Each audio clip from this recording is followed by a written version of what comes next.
안녕하세요. IM투자증권의 김동섭 이사입니다. 미국이 상승 하루 만에 다시 하락으로 반전되는 모습이죠. 그렇지만 여전히 거래량이 없습니다. 시장에서 관망세를 보이는 상황이라고 얘기할 수도 있겠지만 어떻게 보면은 주가가 하락보다는 상승 쪽에도 무게가 실리는 상황이 아닐까라는 생각을 해봐야 됩니다. 만약에 거래가 실렸다면 주가는 밀리겠죠. 그렇지만 거래가 실리지 않는다는 것은 일단 매도자보다 매수자가 더 득세하는 상황이 아닐까라는 생각을 해봐야 될 것 같고요. 미국은 사실 지표는 별로 나온 게 없습니다. 무역 적자에 대한 부분이 나왔고 그 외에는 사실 양적 완화에 대한 얘기가 또 시장을 지배하는 모습이죠. 매일같이 양적 완화를 지속해야 한다. 또 양적 완화를 종료해야 한다. 이거에 대한 싸움을 계속 하는데요. 제가 정말 양적 완화 종료에 대해서 언급하는 사람들, 이런 사람들한테 묻고 싶은 게 있습니다. 출구 전략을 도대체 어떻게 하고 싶으냐라는 거죠. 계속 양적 완화를 중지해야 된다라고만 얘기하지 정말 이때까지 풀었던 돈을 어떻게 시장에 충격을 주지 않고 걷어들일 것이냐에 대해서 제시하는 사람은 아무도 없다라는 거죠. 그런 것도 제시하지 못하면서 무조건 양적 완화를 종료해야 한다라는 얘기를 하고 있고, 실제로 시장에서 생각하고 있는 지표, 이 지표가 진짜 정말 좋지 않습니다. 제조업 지수도 50 밑으로 떨어졌죠. 실물 경제 쪽으로 자금이 이동 못하고 있다라는 것이 다시 한번 확인되는 그런 상황이죠. 그 다음에 계속해서 고용에 대해서 증가를 언급하고 있지만 실업률은 7.5%에서 멈춰 있는 상황이죠. 이번 주에 이제 이 부분이 시장의 관건이죠. 이번 주에 금요일인가요? 실업률이 발표가 될 텐데 그 실업률에서 계속해서 개선이 되는 모습이 나온다면 양적 완화 종료 가능성이 충분히 있죠. 그렇지만 그렇지 못할 경우에는 양적 완화 종료가 딜레마로 빠질 수 있는 그런 상황이다라는 부분이고요. 시장에서는 계속해서 경기 부양책을 할 때 가장 중요하게 본 것이 있습니다. 유로존도 마찬가지고 미국도 마찬가지고요. 그것이 인플레이션이죠. 인플레이션이 어디에 있느냐라는 부분인데 전부 1%대입니다. 이 얘기는 지금 생각밖에 소비가 이루어지지 않고 있고 소득도 별로 좋지 않다는 얘기죠. 결국에 가서는 지금 경기부양책을 유지하거나 아니면 현재 경기부양책 한 것을 실물 경제로 이동시키는 그런 부양 정책을 내놓지 못한다면 사실 양적 완화 종료는 어떻게 보면 큰 독이 될 수 있고 시장을 다시 급락으로 이끌 수 있는 그런 상황이라는 거죠.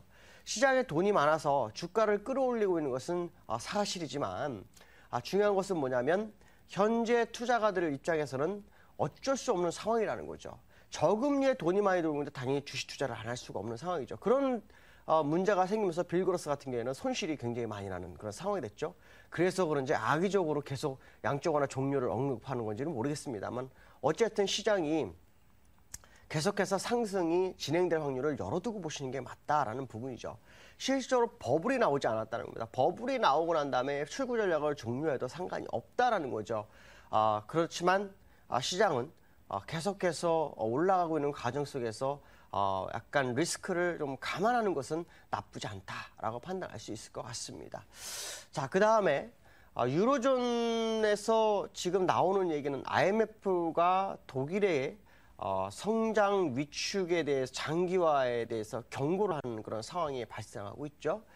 독일도 역시 긴축을 장기간 강력하게 진행해서는 안 된다라는 얘기를 하고 있고 오히려 고용을 늘려야 된다라는 얘기를 하고 있는데 유로존의 위기가 결국 독일로 움직이고 있다.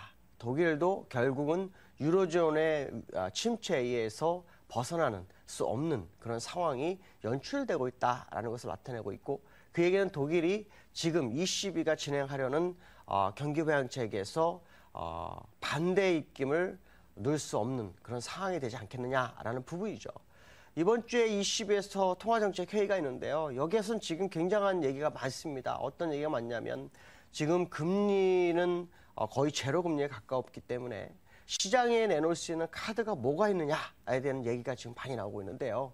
거기서 나올 수 있는 것은 제가 누누이 말씀드릴 수 있는 것 중에 하나가 0.25% 금리 하나, 그 다음에 예금금리 마이너스, 그 다음에 ABS를 통해서 기업에 직접적으로 자금을 대주는 그런 상황이 있는데요. ABS가 될지 예금금리 마이너스가 될지는 모르겠지만 이 카드를 만지작거리는 그런 상황이라는 겁니다. 문제는 이거 외에는 더 이상 경기 부양책을 할 수 있는 그런 상황이 아니라는 거죠. 특히 예금리의 마이너스 같은 경우는 네덜란드에서 한번 진행했었는데, 덴마크에서 한번 진행했었는데 그 결과가 아직 정확하게 나오지 않고 있기 때문에 사실 ECB에서 상당히 걱정을 많이 하고 있습니다. 그러나 어쨌든 유로존은 추가적인 경기 부양책이 필요한 상황이 아닌가라는 생각을 좀 한번 해봐야 될 것 같고요. 그것은 이번 통화정책 회의를 통해서 그 의중이 드러날 것이기 때문에 이번 주를 한번 지켜보시는 게 좋겠다라고 말씀드릴 수 있고요. 그 다음에 이제 중국에 대해서 좀 말씀드리는데, 중국의 저우 샤오찬 인민은행장이 우리는 통화정쟁에 가담하지 않겠다라는 연결해서 추가적인 경기 부양책이 없다라는 것을 시사하고 있는 그런 상황이 되고 있죠. 이건 상당히 좋지 않은 상황입니다. 왜냐하면 중국이 수출이 줄어드는 것은 전 세계 글로벌에 도움이 되지만 중국이 경기 부양책을 안 해서 오히려 삐딱한 상황이 발생하게 되면 아시아 시장에도 상당한 영향을 좀 줄 수 있는 부분이고요. 특히 원자재 가격이 더 많이 떨어지는 부분이 생깁니다. 그렇게 되면 또 인플레이션에도 또 더 떨어지는 상황이 발생하기 때문에 이것은 미국이라든가 일본에서 경기 부양책하는 데 있어서 상당히 부담으로 작용하는 그런 상황이 발생할 수 있죠. 결국 중국이 수출을 늘리기 위해서 경기 부양책을 하지 않는다면 시장은 상당히 좀 고전을 면치 못할 수밖에 없기 때문에 중국에 대한 모습을 좀 더 지켜보시는 게 좀 맞지 않을까라고 판단하고 있고요. 일본은 지금 아베노믹스가 실패로 돌아갈 수 있다는 우려감이 시장에 좀 많이 대두되고 있는데요. 제가 볼 때는 실패를 해서는 안 됩니다. 그렇다고 완벽하게 성공해서도 안 됩니다. 왜냐하면 실패를 하게 되면은 엔화가 엄청나게 약세로 빠르게 진행되기 때문에 그것은 우리나라한테 엄청난 피해를 주고 글로벌 시장에 엄청난 피해를 주기 때문에 지금 엔화가 89엔에서 100엔 사이에서만 멈춰져 있다면 시장은 상관이 없다라고 판단하죠. 그 사이 일본이 어느 정도 성장을 할지 아니면은 그들이 목표했던 인플레이션이 다시 살아날지 이것은 지켜봐야 되겠지만 어쨌든 지금 바로 붕괴가 돼서는 시장에 도움이 전혀 안 된다. 적절하게 유지되는 것이 더 낫다라고 말씀드릴 수 있고요. 자, 그 다음에 이제 우리나라입니다. 우리나라는 지금 디플레이션 가능성이 제기되고 있는 그런 상황이죠. 이 얘기는 무슨 말이냐면 우리나라도 경기 부양책을 추가적으로 진행할 수 있는 그런 상황이 있다라는 부분인데 이것이 이제 재정기획부에서는 어려울 것 같고요. 아마도 한국은행에서 금리 인하 정도를 생각해 볼 수 있는 그런 상황이 아닌가라고 판단하고 있습니다. 결국에 와서는 한국은행의 0.25 BP 정도를 추가로 금리 인하를 하는 것이 시장에는 더 도움이 되지 않을까 이렇게 판단하고 있고요.